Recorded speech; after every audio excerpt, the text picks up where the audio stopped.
Hey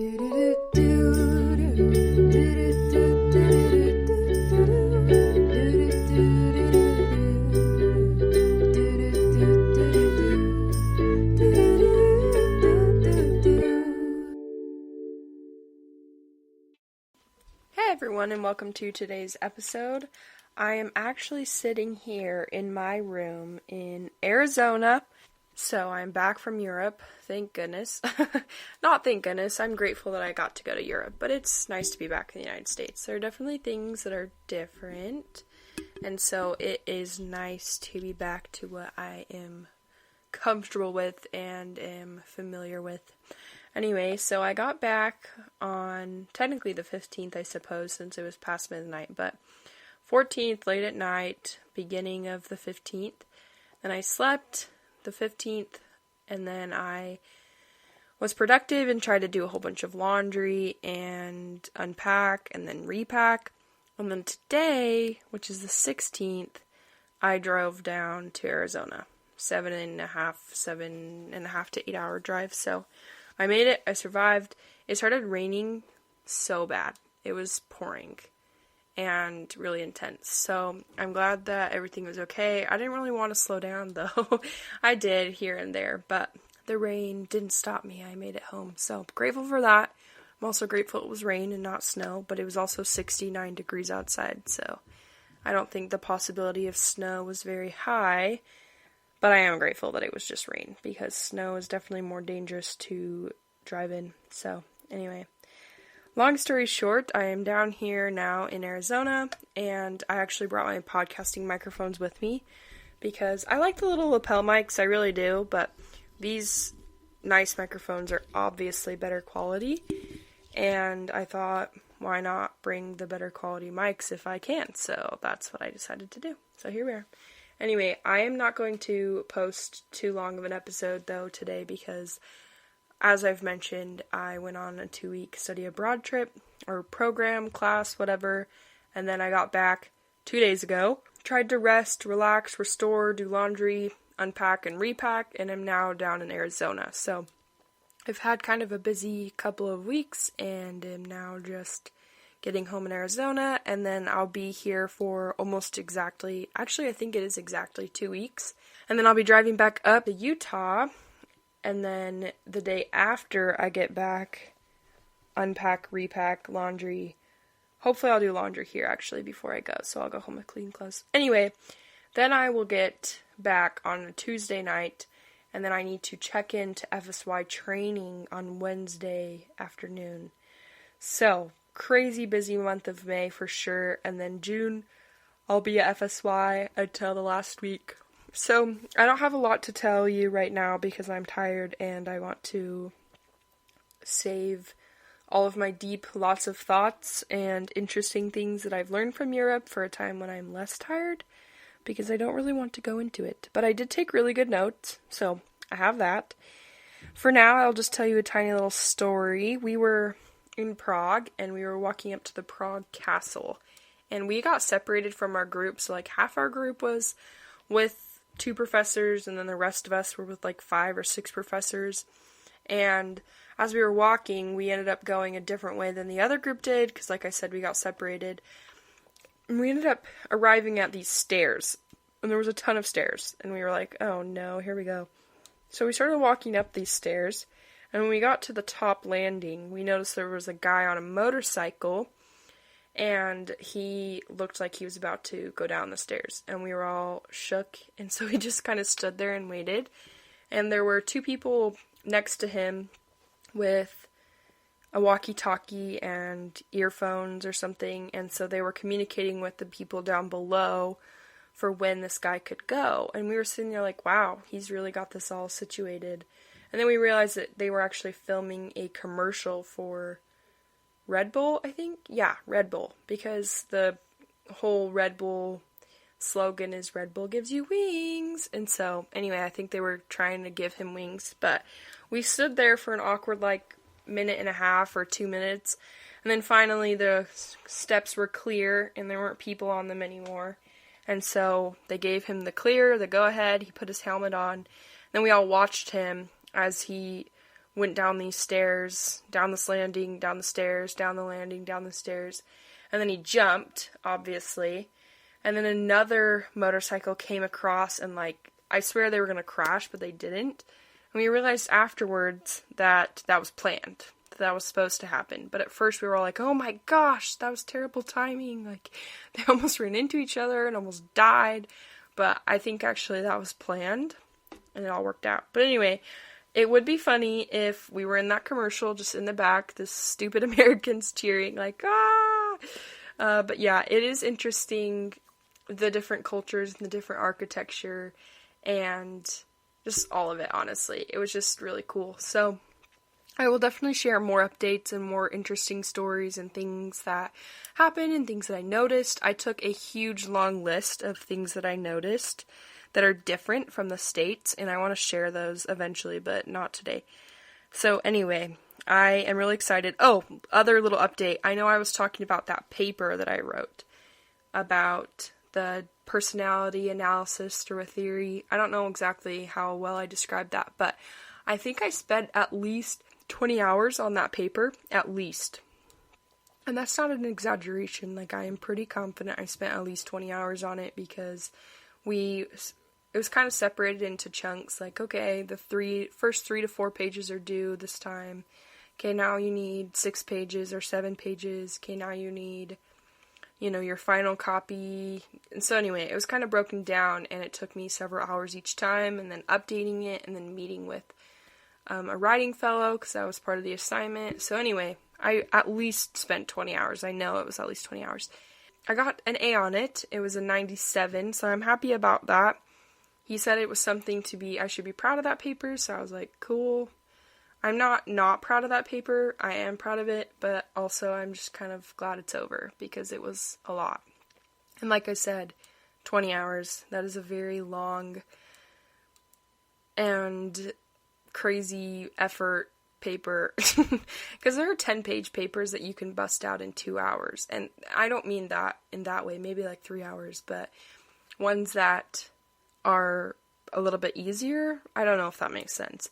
But then there are those 10-page papers, or mine ended up being 15 pages, that are heavily thought process. I can't speak English right now, but they are heavily thought out and heavily planned, and you have to write an outline, and there's all these different things. Whereas I wrote a 10-page paper for one of my other classes, and it was definitely easier. And it was something that was easier to grasp and easier to understand and took way less time. So anyway, no 10-page paper is the same, for sure. Anyway, that was dumb. And I keep saying anyway, and as I edit this, I get so annoyed because I don't say like all the time, which I really appreciate, because like drives me crazy.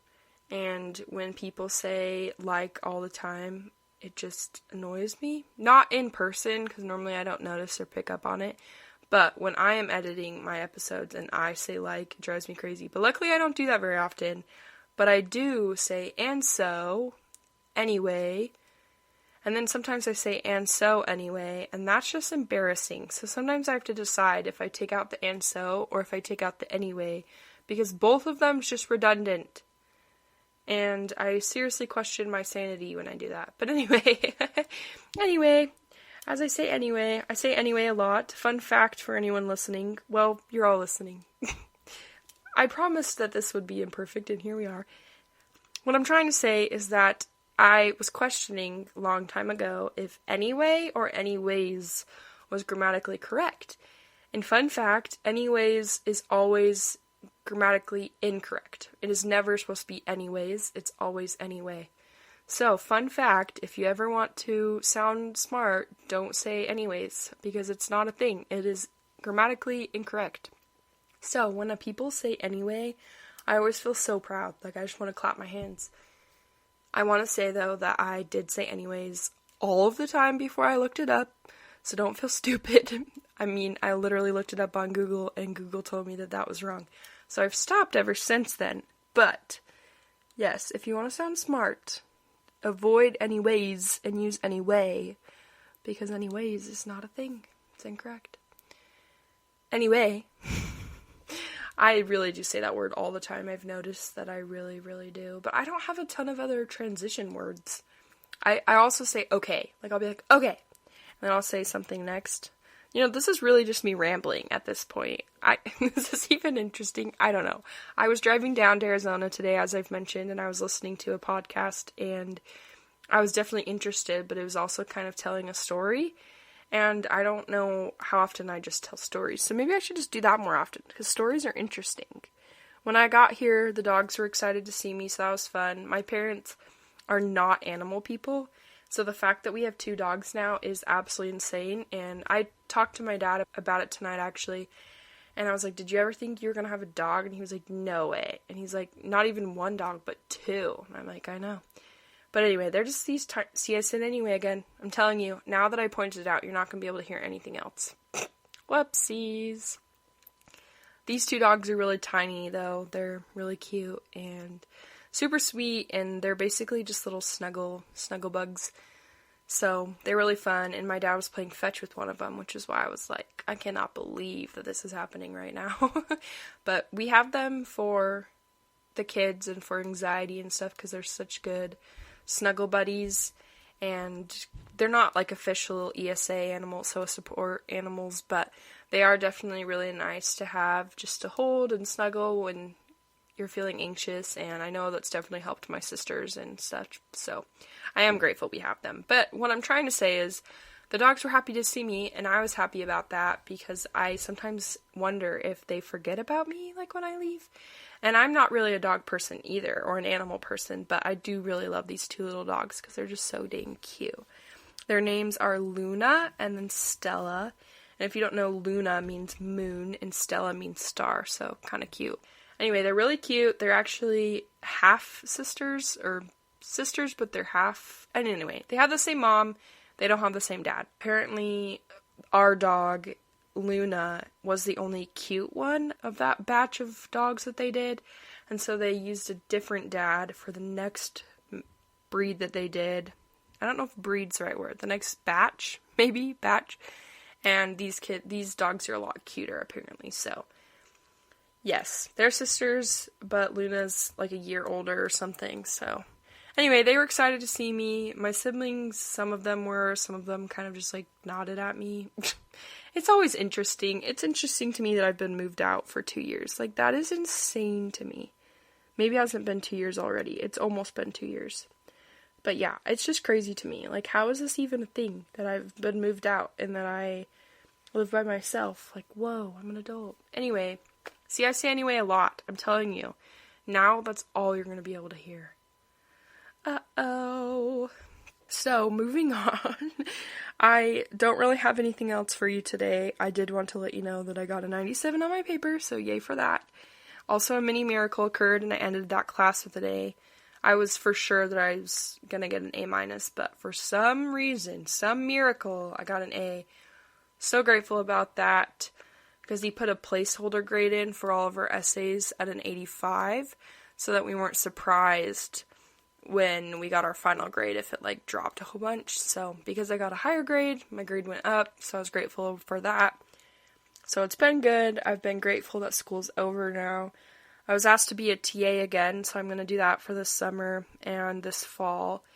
And then I was also invited to write for the Utah Marriage Commissionary Board with one of my professors, and apparently that's really good on a grad school CV. Basically like a resume, but a CV's an academic resume, basically. Anyway, long story short, I have some things to do this summer as well as FSY, so I'm hoping that I can balance it all. But last summer, I was also a TA and did FSY, and I was fine. I just graded assignments after the kids went to bed or during my breaks or stuff like that, so it all worked out. Everything was cool. I also did some stuff on the weekends, so I'm hoping that everything will be okay. For my study abroad program, I signed up for 6 credits, and so for 3 of the credits, I've got to write a 10 to 20 page essay on something psychology related that we learned there. So I think I'm going to write it on sadism in the Holocaust, but I'm not 100% sure yet, because we visited Dachau, which is the very first concentration camp.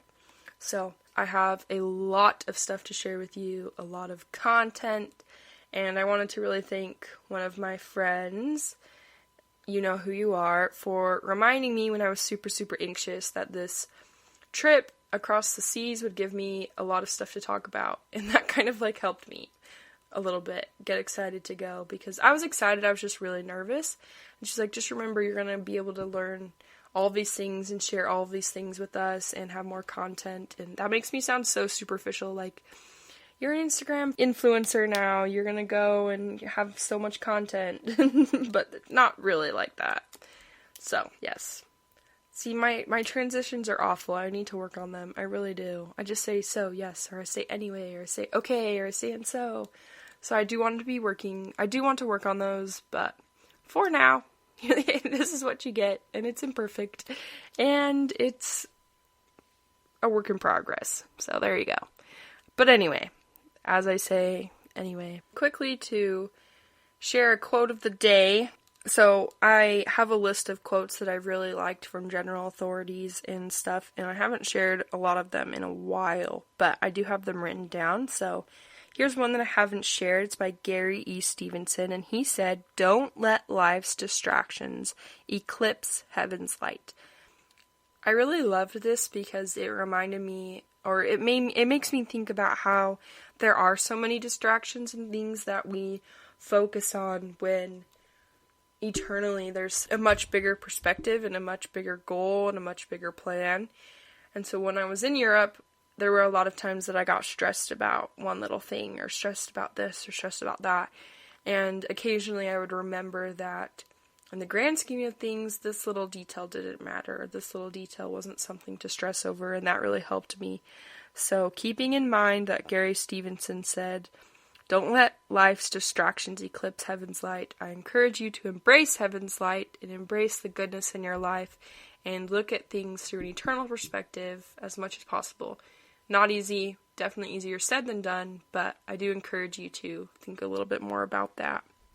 And then the word of the day is acerbic, and I'm probably saying that wrong. Acerbic, it's an adjective, and it has two little different meanings, kind of, sort of. I mean, I guess all words have different versions of the word, but in this context, it is saying acerbic as in how you would react or how you would say, and it's sharp, sarcastic, scathing, cutting, razor-edged, incisive, penetrating, piercing, biting, stinging, searing, keen, caustic, bitter, harsh, severe.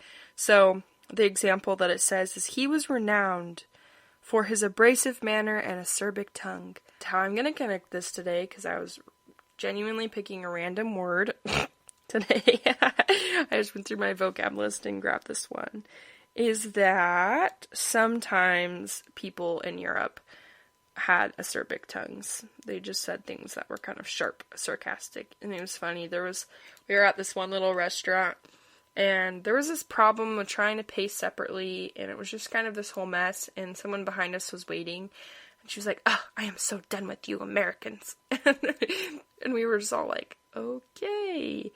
And we were just trying to sit there trying to figure it out, how to pay separately, and it didn't even work out. One of the professors ended up just covering it. Anyway, it was just tricky and kind of confusing, but acerbic means sharp, sarcastic, biting, stinging, and I would encourage you not to have an acerbic tongue, because it's not very nice, and it's not very charitable. So, yes, that's so random, but how am I going to fit these random words in if I don't just randomly share them? You know what I mean?